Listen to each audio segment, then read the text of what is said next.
also staring at me. Hello everyone, today I will be recapping a movie called Barbie, but before we start, don't forget to subscribe to the channel and hit the like button. The movie begins with Helen Mirren voices over a video about the inception of Barbie as a doll that changed the world. After the world is tired of having to play with baby dolls, forcing little girls to assume the role of mothers, Barbie dolls were created by a company named Mattel. The dolls all had different occupations and could be whatever they wanted to be. In the world of Barbieland, there are multiple Barbies and multiple Kens. There is a President Barbie, Physicist Barbie, Dr. Barbie, Writer Barbie, Diplomat Barbie, Journalist Barbie, and Mermaid Barbie, pregnant doll named Midge. Among others, the Kens live dependent on their relationships to their Barbies. The main Barbie goes about her day enjoying her life in Barbieland. We go through Barbie's daily routine in the perfect pink world known as Barbieland. Everything in this routine is perfect and she never misses a beat. At the beach, she meets all the other Barbies, Kens, and Alan. We see some tension between the Kens immediately as Ken, Ryan Gosling, is jealous of the attention Barbie gives to Ken. Similarly, to impress Barbie, Ken decides to run toward the waves of the sea and ends up hitting them hard and falling down before the Kens can have a beach day. Though, Barbie resolves the matter and all is well in Barbieland. At night, all the Barbies, Kens, and Alan gather at stereotypical Barbie's, Margot Robbie's dream house, to have a dance party. Everything is going wonderfully, and we get to see a massive dance number to an extremely catchy disco song sung by Dua Lipa. But the dance is interrupted when the stereotypical Barbie wonders out loud if the other Barbies ever think about dying. The reaction makes it clear that it's only she who feels that way, and quickly she pretends to be joking about it. The next day, though, her morning routine goes completely wrong. She starts malfunctioning soon after,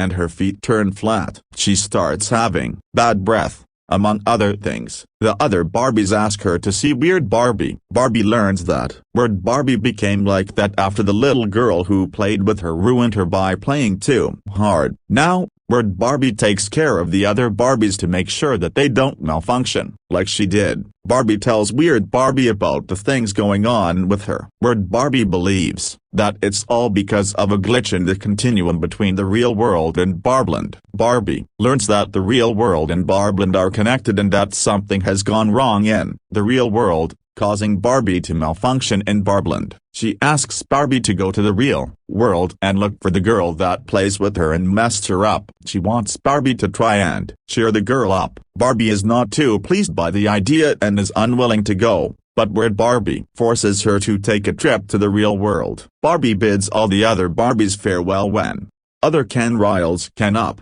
forcing him to sneak into Barbie's car and ride with him to the real world. Barbie learns that the real world is not all that great, and the Barbie dolls had done nothing to revolutionize the world as the Barbies believed. She is catcalled by men and harassed, where Barbie realizes that the real world is male-dominated, unlike Barbieland where all positions of power are taken by women. Barbie punches a man that smacks her on the butt and gets arrested. Barbie and Ken decide to change their outfits and end up stealing new ones from a shop and are arrested. Again, the cops alter Mattel, the company responsible for making Barbie and Ken, letting them know that two of their dolls had gone rogue and are in the real world. He takes the elevator and goes all the way up and bursts into a meeting with the CEO, Mr. Mattel. In the meantime, Barbie asks Ken to leave her alone for a while as she tries to concentrate on herself and find the little girl who played with her. Barbie sees a vision of how the little girl was stopped from playing with the doll after she had grown up. Barbie gets emotional after seeing how the little girl was being forced to do things that she did not like. Ken goes around the real world and learns that men have a very high status there. He sees how all the positions of power are taken by men and how women are subservient to men,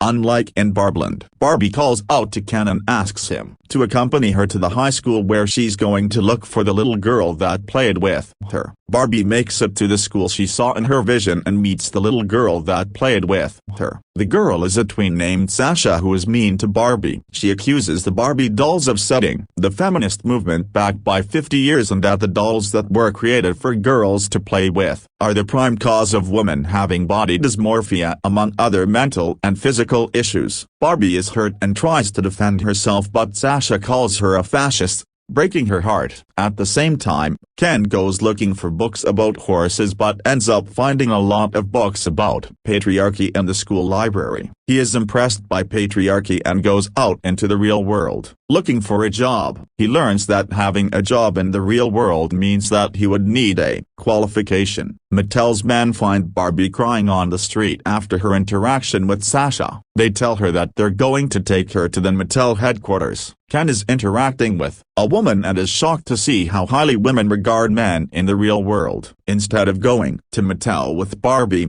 Ken decides to go back to Barbie Land on his own. At the same time, Gloria is at school to pick up her daughter Sasha and decides to follow after the Mattel cars in order to see what was going on with Barbie. Barbie arrives at Mattel and meets Mr. Mattel. She learns that the original creator of Barbie, a woman, was never in the building and that company had been run by men. Mr. Mattel tries to convince Barbie to get inside the box willingly, but she manages to escape the room after lying to use the restroom. Barbie sneaks out and after an elaborate chase, she finds herself in a woman's house. Barbie talks to the old woman who calls herself Ruth. She reassures Barbie that she was perfectly good as she was and that there was no need for her to be the stereotypically perfect Barbie she was designed to be. Barbie gets emotional during her chat with Ruth and bids the old woman farewell after she hears the men chasing after her. Outside the Mattel office, Gloria and Sasha are in their car when Barbie shows up. Gloria offers to help Barbie and manages to outchase the men following them. Barbie learns that it was Gloria who was playing with the doll and ends up having second thoughts about what a Barbie with an existential crisis would look like. She realizes that she malfunctioned because Gloria was having a tough time. Barbie realizes that it was the mother's memories she was having and not Sasha's, and that mother had caused Barbie to malfunction. She apologizes to Sasha for what's happening to the real world because of the Barbie dolls. Barbie decides to go back to Barbland while Gloria and Sasha join in to help Barbie. After arriving at Barbland,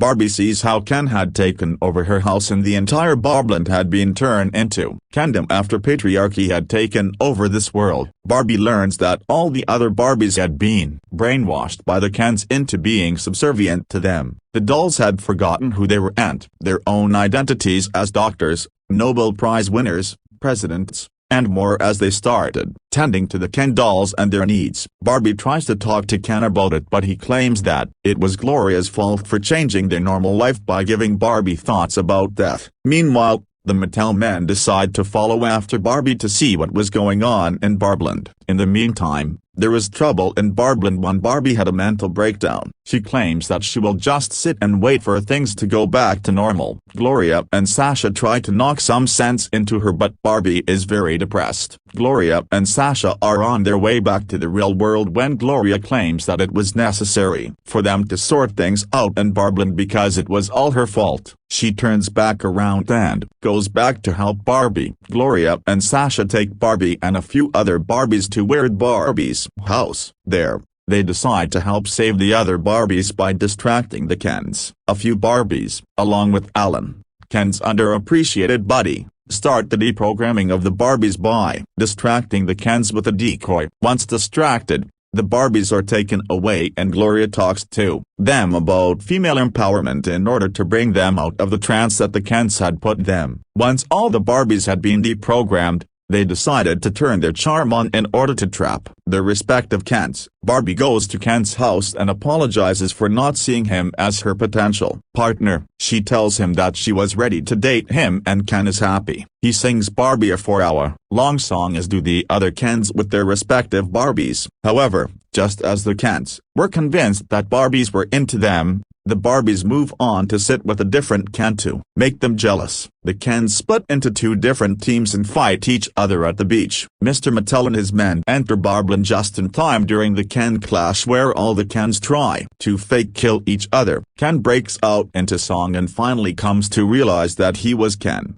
a entity, and not just an accompaniment of Barbie. In the meantime, the Barbie Land elections take place in the absence of the Kens. President Barbie rules in favor of the Barbies, claiming that the Barbie government could not have been overruled by the Kens because of their absence. The Kens finally go back to Kendom and see that it had been turned back to Barbie Land. Ken gets upset and starts crying because of how he was a failed doll. Barbie tries to console him and the two talk about how Barbie never saw Ken as a partner and it was always girls' night every night for Barbie. Barbie apologizes for taking Ken for granted and asks him to create an identity for himself by discovering who he really was. Mr. Mattel, who was overhearing the discussion, claims that he understands the burden Ken was holding onto but claims that there is nothing he could do about the situation of the dolls. Gloria suggests that there should be an ordinary Barbie that resembles an everyday woman who doesn't have any big dreams or expectations, like taking over the world. She believes that the new Barbie could resonate with every woman, and change the perception of people in the real world and how they look at dolls as objects of stereotypical beauty. Mr. Mattel and the other men decide to go with the idea and close the portal between the two worlds. However, Sasha asks for Barbie to be given her own ending. Barbie cannot decide what she wants to do with her life because all she ever knew was waking up and having a perfect day that ended with a blowout party. Gloria asks Mr. Mattel to give Barbie her happy ending in her own story, but Mr. Mattel claims that he could not do anything about it. Mrs. Ruth Mattel shows up and tells Barbie that she was the creator of the Barbie doll. The petite old woman had died years ago and her industry had been taken over by men. Ruth claims that Barbie was named after her daughter, Barbara. She claims that Barbie should go on a path of self-discovery to make her see what she would want to do with her life. Barbie goes back in time to see the history of women and realizes that she no longer wants to live as an idea that comes out of someone else's mind. Barbie tells Ruth that she did not want to be just a doll and wanted to be a human. She asks for Ruth's permission, but the woman tells her that she was no one to permit Barbie to become a human. Barbie decides that she wanted to be the person making the ideas and decides to go into the real world. All the Barbies and Kens bid Barbie as farewell as she goes into the real